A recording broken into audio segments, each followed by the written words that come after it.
Good afternoon. Let me start by previewing some of the President's plans for the rest of the week. Tomorrow he will travel to H&K Equipment Company near Pittsburgh, Pennsylvania. H&K began as a small family business a half-century ago. 2017 was the best year in company history, which they credit to the President's pro-jobs, pro-worker, pro-growth economic agenda.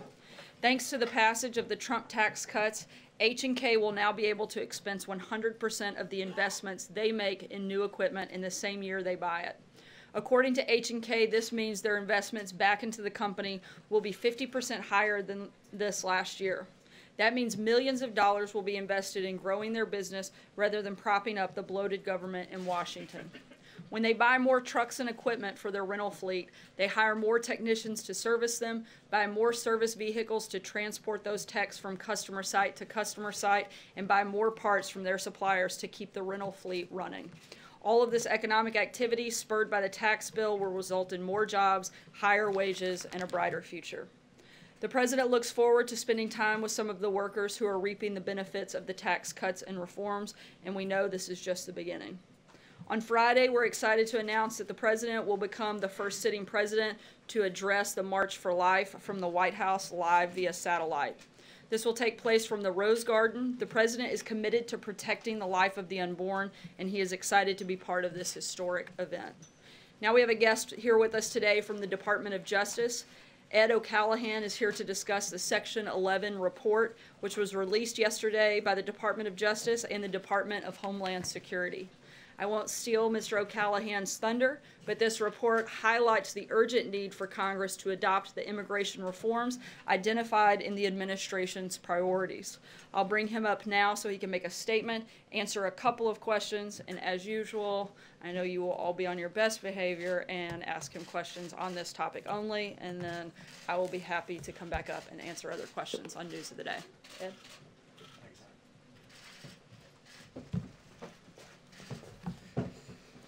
Good afternoon. My name is Ed O'Callaghan, and I am the Principal Deputy Assistant Attorney General in the Justice Department's National Security Division.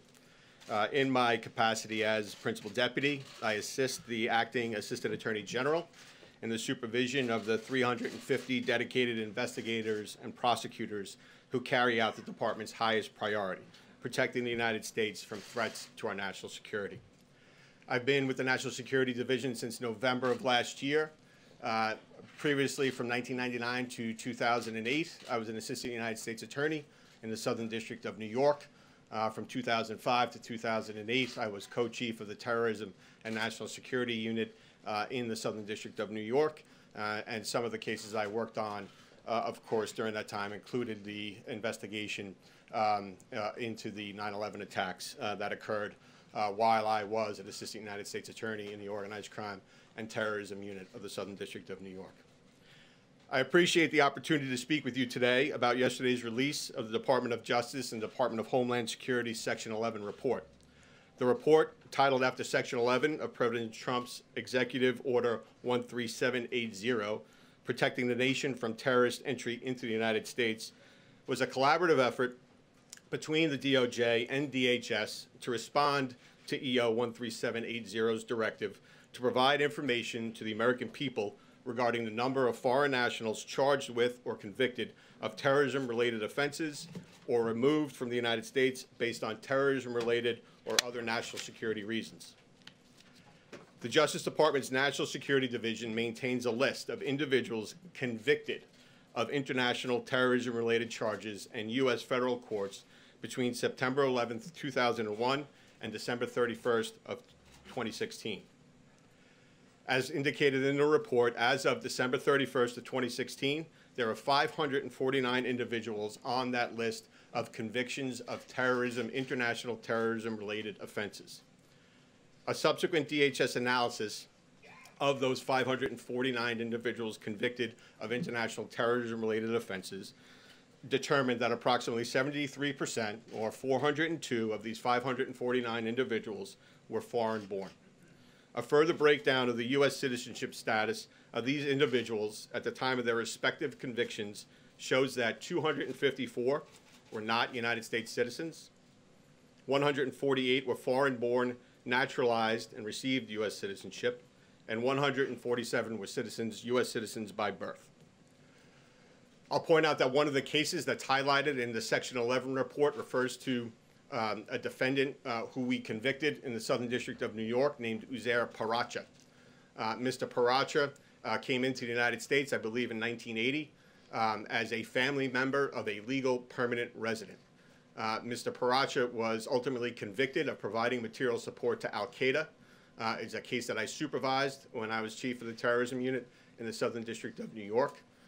The evidence in that trial showed that Mr. Paracha attempted to assist other individuals who were affiliated with Al-Qaeda to try to enter the United States based on false statements in immigration documents.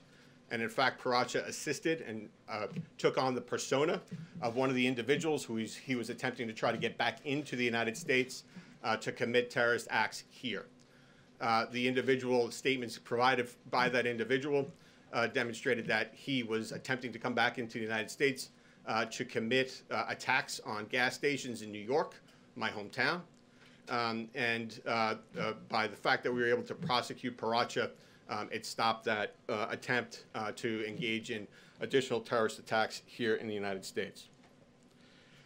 Additional items included in your report demonstrate that the U.S. Immigration and Customs Enforcement provided information that shows that there have been approximately 1,716 removals of aliens since September 11th, 2001, because of national security concerns, a designation that is determined by ICE within the Department of Homeland Security.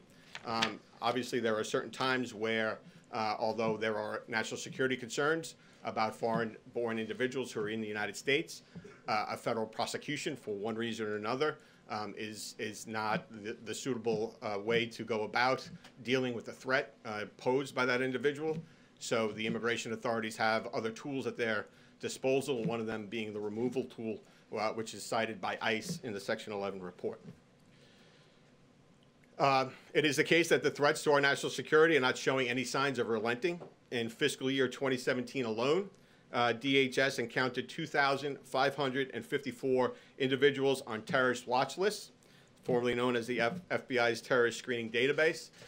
Those individuals were, of course, attempting to get into the United States. Additional important statistics provided by DHS and documented in the report include the fact that between October 1st, 2011 and September 30th, 2017, a total of 355,345 non-citizen offenders were administratively arrested after previously being convicted of an aggravated felony or two or more crimes, each punishable by more than 1 year, a regular felony.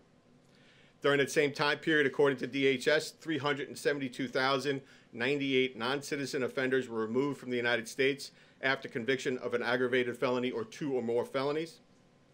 And between fiscal year 2010 and fiscal year 2017, Customs and Border Protection, CBP, identified and prevented the boarding of 73,261 foreign travelers on flights destined from the United States who may have presented an immigration or security risk.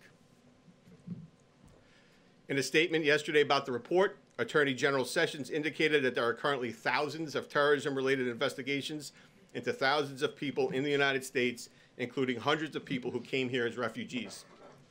In addition, citing surveys previously commissioned by DOJ components, the report noted that there are an estimated 23 to 27 honor killings every year in the United States, and that there are an estimated approximately 500,000 women and girls in the United States at risk of undergoing the abhorrent practice of female genital mutilation. In October of last year, the Trump administration laid out a series of immigration policy objectives to ensure safe and lawful admission to the United States, defend the safety and security of our country, and protect American workers and taxpayers. There are three pillars to this immigration policy: border security, immigration enforcement, and a merit-based immigration system. From the cases I have worked on, I know that foreign terrorist organizations, transnational criminal organizations, and other individuals and entities that wish to harm the United States undoubtedly seek to exploit weaknesses in our immigration system when it benefits them in accomplishing their unlawful schemes. President Trump's immigration policy is designed to serve the interests of national security. Enhanced vetting and screening and continuing screening promote the discovery of information that would help immigration and law enforcement authorities identify foreigners who may pose national security threats to the American people.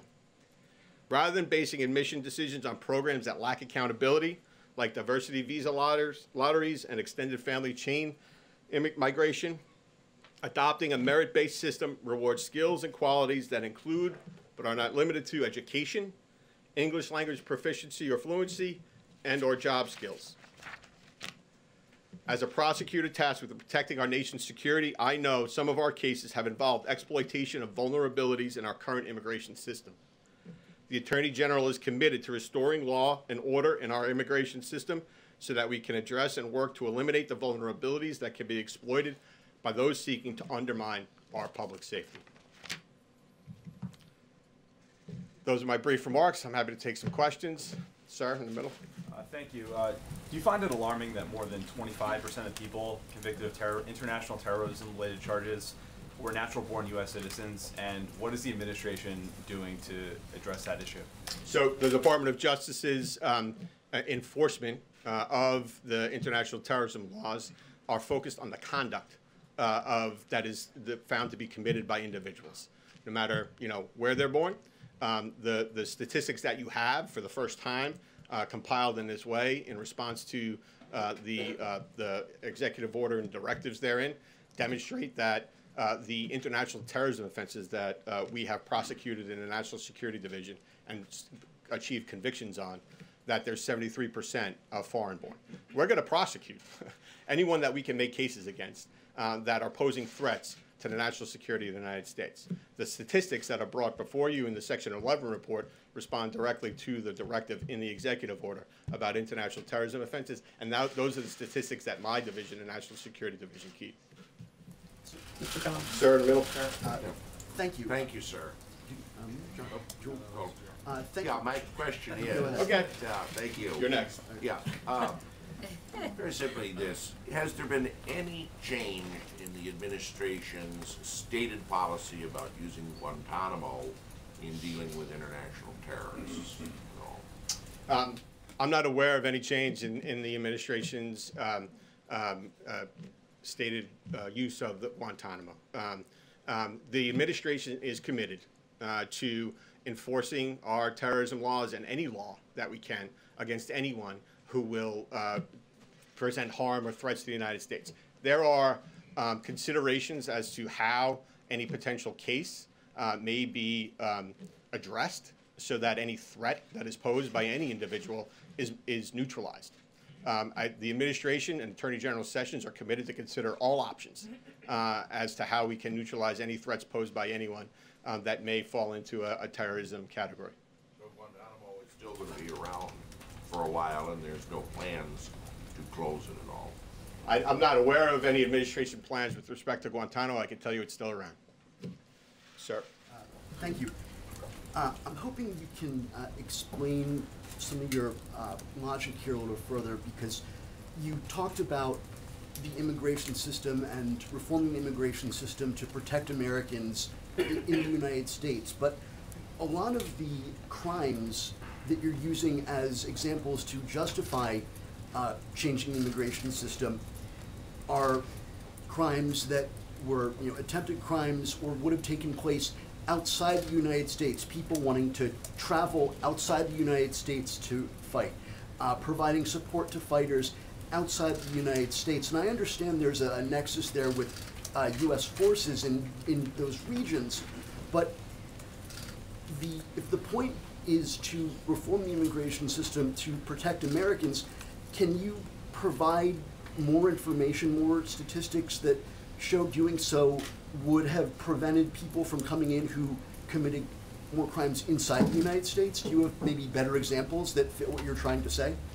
So a few points to that. One is this is the first iteration of this report in response to the executive order's directives, and we, in working together with DHS, certainly expect to have more statistics and address some of the issues we weren't able to address in this initial report in future iterations of this report. In terms of the cases that are reported, I mean, if you do look at the cases, some of which are included in the Section 11 report, there are certainly cases that relate to conduct that has been committed in the United States, conduct that is in support of, for instance, Al-Qaeda or ISIS. So there are plenty of examples of conduct that was actually committed in the United States, which would, in the way that we define it, qualify as an international terrorism investigation because it relates to a foreign terrorist organization or terrorism conduct. So thirdly, I would say, of course, we're trying to prevent through any way we can, and the administration, of course, supports us. We're trying to prevent terrorist attacks. And so the most successful prosecution that I've ever been involved with are ones where we actually are able to stop it at a conspiratorial stage, so that there are individuals who clearly through their conduct and their activity and what they're saying are agreeing to commit a terrorist act in furtherance of the goals of a foreign terrorist organization. But we, in conjunction with our law enforcement partners, are able to prevent it, convict them, and then they'll be included in our international terrorism offenses. Sir, I'm just trying to figure out, and maybe I'm not understanding this, how preventing people from coming in who were conspiring, for instance, to go fight in Syria would have protected people in the United States. These are international terrorism crimes, and they weren't all planning attacks in the United States. They were planning things overseas. And you want to reform the immigration system, and it seems like the focus there should be on things that people did in the United States to people in the United States. So the administration immigration or reforms focus on getting more information, enhanced screening, enhanced vetting, more information, more agents, more officers asking more questions, more prosecutors prosecuting more cases. All of that, in conjunction with all the other national security efforts by the administration, will lead to a safer United States. I firmly believe that. I know that the fact that there are individuals here in the United States that are willing to, in support of ISIS-related philosophies, engage in and talk about engaging in committing acts here in the United States that we're able to prevent, I think that makes the American people safer, and I know the Trump administration does. Sir, given that the discussion today is focused on national security, which is your area, I'd like to ask about national security as it relates to the arrest recently of that ex-CIA agent, Mr. Lee. Can you talk about the significance of that arrest and why action was not taken against him sooner? So I will say that is a very important arrest, as demonstrated in the complaint that was unsealed related to that case. That former CIA officer retained classified information. As that case proceeds through the courts, I would expect that more information about the conduct that underlies those charges in the complaint will come out. But as of now, I'm just that case was investigated before I came to the National Security Division. It's an important case. It goes to illegal retention of classified information, and so he's going to be prosecuted to the full extent of the law. We'll take one more on the report. One last point. Yesterday, when the report was released, the White House put out a fact sheet that said it found that approximately 3 out of 4 individuals convicted of international terrorism-related charges in the time period studied are foreign-born individuals who entered the United States through our immigration system. My understanding was that those numbers that you cited to us included people who had been extradited here to face trial, which is to say they didn't enter through our immigration system. So my question is that correct? And if so, how many of the 3/4 were actually immigrants? So the data that is included focuses on foreign-born individuals who were, well, it's all the international terrorism offenses. And just so you're clear, the international terrorism offenses is something that is categorized by the National Security Division based on specific provisions of the United States Attorney's Manual. I won't get into too many details, but there are 2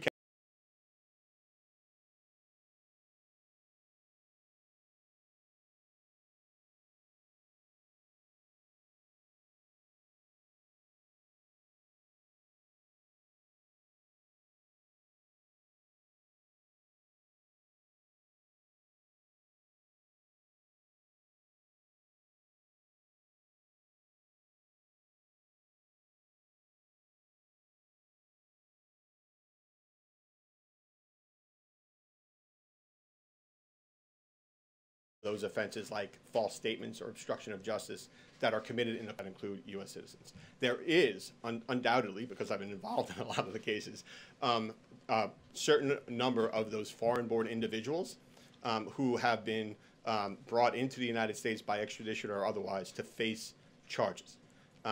But the underlying important fact about those cases is that we were able to prove that those individuals committed terrorism offenses against the United States and are now serving either life sentences or very long sentences that will neutralize their threat to the United States going forward, because we were able to convict them under an international terrorism statute here in the United States. They're not all immigrants. Thanks so much. Thank you all.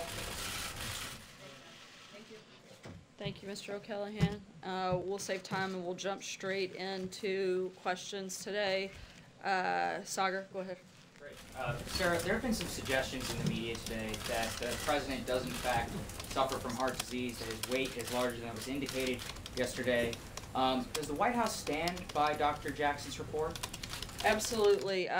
Dr. Jackson has been a White House physician for the last 12 years, trusted by Presidents Bush, President Obama, and now President Trump. He is the only doctor that has weighed in on this matter, that has actually examined the president. And so I think a doctor that has spent the amount of time with the president, as Dr. Jackson has, is not only the most qualified, but the only credible source when it comes to diagnosing any health concerns. And we support what he said yesterday 100%, that the president is in excellent health. And I think he exhausted just about every question that you guys have and showed probably that he's in pretty good health too, to stand up here for an hour and take questions. John? Not too long ago, Senator Jeff Flake of Arizona took the Senate floor to again denounce the president, this time likening him to Stalin in his approach to toward the media, saying that he's inspired dictators the world over. This is of a pair with a statement from Senator John McCain, saying that the president should stop attacking the press. At some point today, you're supposed to give out fake news awards. What do you think of what Senators Flake and McCain have said, and what's up with the awards? In response to Senator Flake specifically, I found it quite interesting that he is coming out to attack this president, considering he's one that was recently defending an actually oppressive regime. He went to Cuba a few weeks ago and served as a mouthpiece for the oppressive Cuban government. He's not criticizing the president because he's against oppression. He's criticizing the president because he has terrible poll numbers. And he is, I think, looking for some attention. I think it's unfortunate.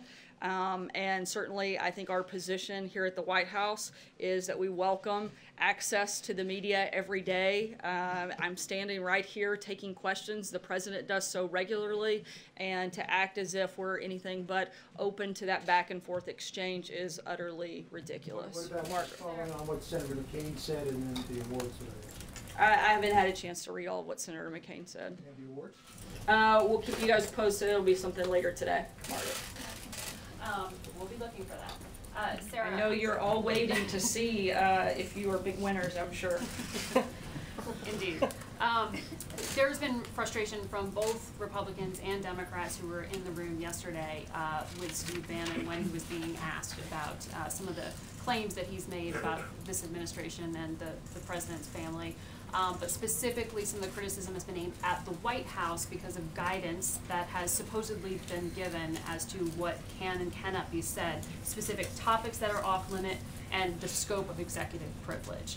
Without getting into the details of that, can you at least define for us what the White House is telling attorneys falls into the scope of executive privilege here? Yeah, I can tell you that this White House is following the same practice that many White Houses before us have, that have gone back decades, that there is a process that you go through. Anytime you have congressional inquiries touching upon White House, the Congress should consult with the White House prior to obtaining confidential material.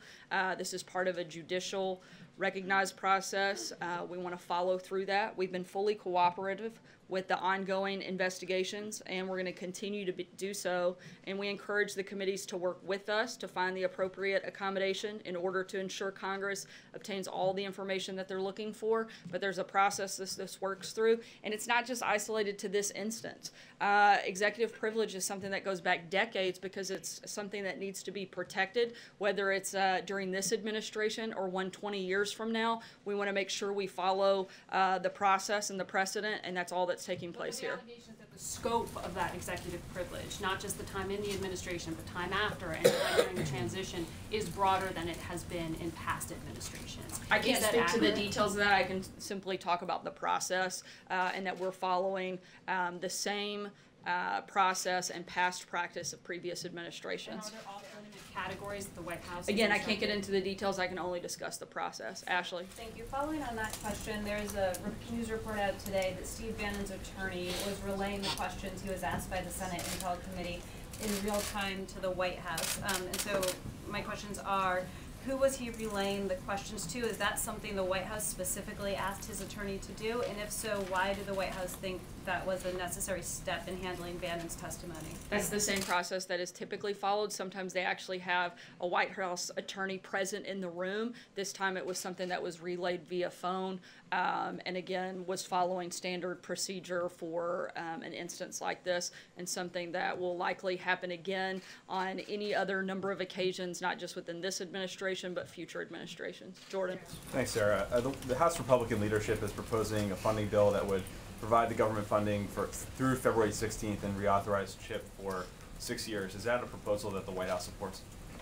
We do support the short-term CR. However, that's not our first choice. We'd still like to see a clean funding bill, a 2-year budget deal, but we do support the short-term CR, but we're going to continue moving forward in that process. Ken. Sarah, does the president think it's acceptable for Republicans or Democrats to allow a government shutdown at the end of the week? And you have obviously different options here, but does he think it's acceptable for a shutdown to occur? The president certainly doesn't want to shut down, and if one happens, I think you only have one place to look, and that's to the Democrats, who are holding our military and our national security hostage by trying to push through other policies that have nothing to do with the budget. We would like to, again, get a budget deal done, a 2-year budget deal, a clean budget deal, and then focus on negotiations. Following that deal with finding a permanent solution to DACA and responsible immigration reform. We've said that many times before. Our position has not changed. Republicans control Congress. They control the White House. Take 60 votes, and Republicans don't have 60 votes. So Democrats either need to decide that they're going to come here to do their jobs, and they're going to govern, and they're going to put our national security ahead of their own personal political agendas, or they're not. It's really simple, and that's a decision you're going to have to ask the Democrats. What's more important, national security or political agendas? I can't answer that for you. Cecilia? You just said that the president certainly doesn't want a shutdown. Last year he tweeted that a shutdown would be a good thing. So what caused his views to He said it'd be good politics. Good shutdown. Yeah. Well, look, that's never been a preference of this administration. It wasn't then, it isn't now. And again, if that does happen, the blame, the fault will all lie at one place, because we would like to see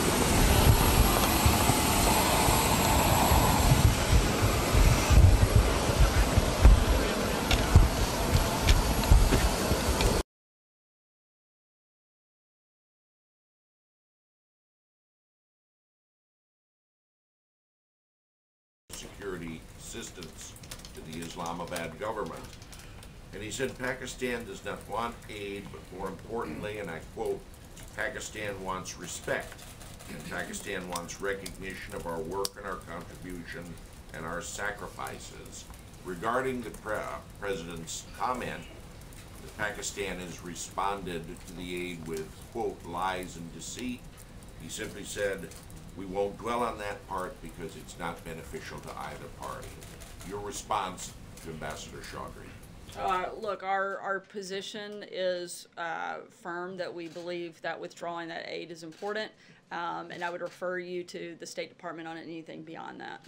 Stand by the lies and deceit comment that the president made. Yes. Thanks, sir. Two questions. I just want to follow up on a couple of my colleagues' questions here on negotiations, but on the first point about Steve Bannon.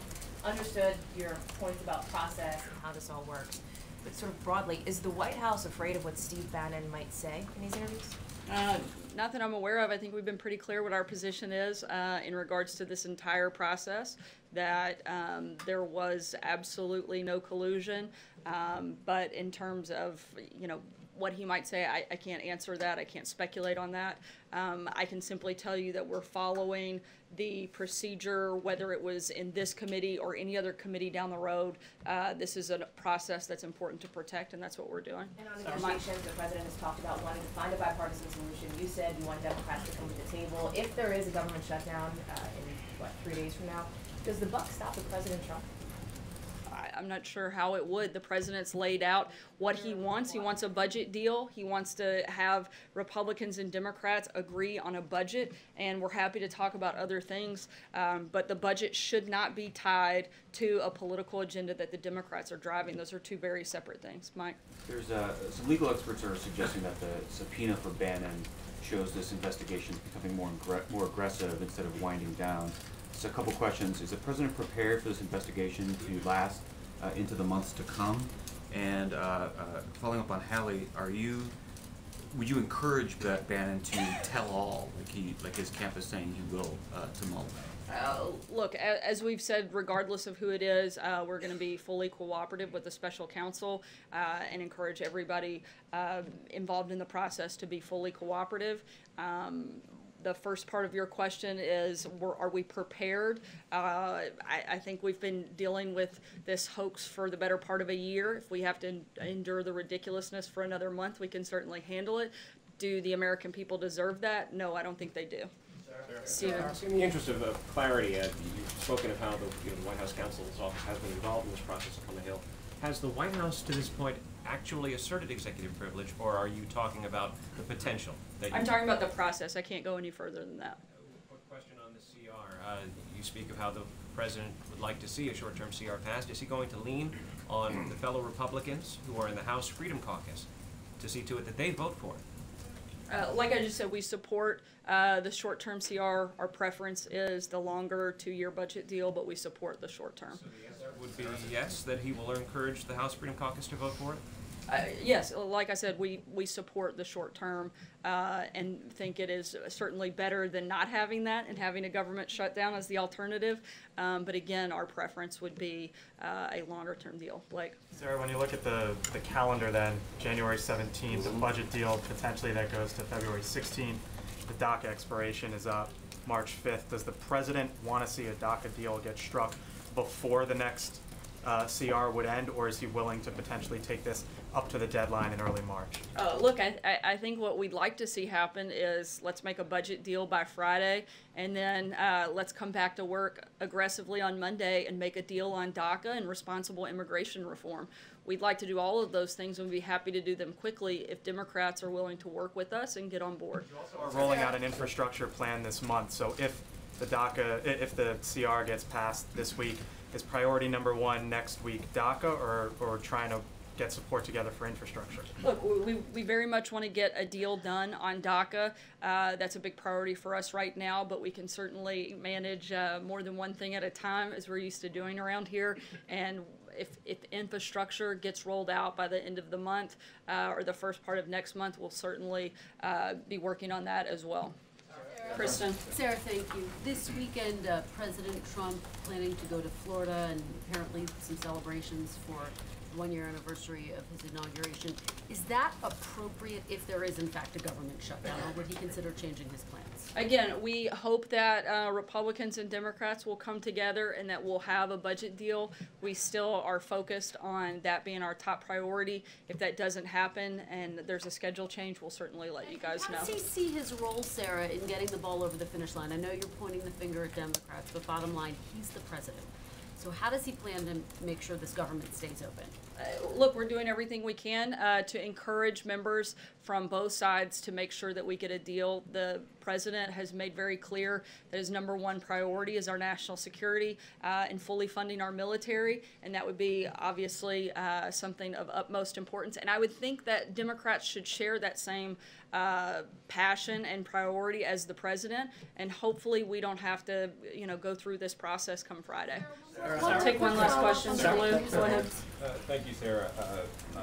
North Korea and South Korea have agreed to march together during the Winter Olympics in the opening ceremony under a unified Korea flag. Does the President, does the White House support both North Korea and South Korea marching together and coming more closely together during the Olympics? Look, we see this as an opportunity for the regime to see the value of ending its international isolation by denuclearization. We still are very much focused and hope that that happens. This isn't the first time that the two countries have marched together, and we hope that this experience gives North Korea and its athletes a small taste of freedom, and that rubs off and is something that spreads and impacts in these negotiations and in these conversations. Thanks, guys.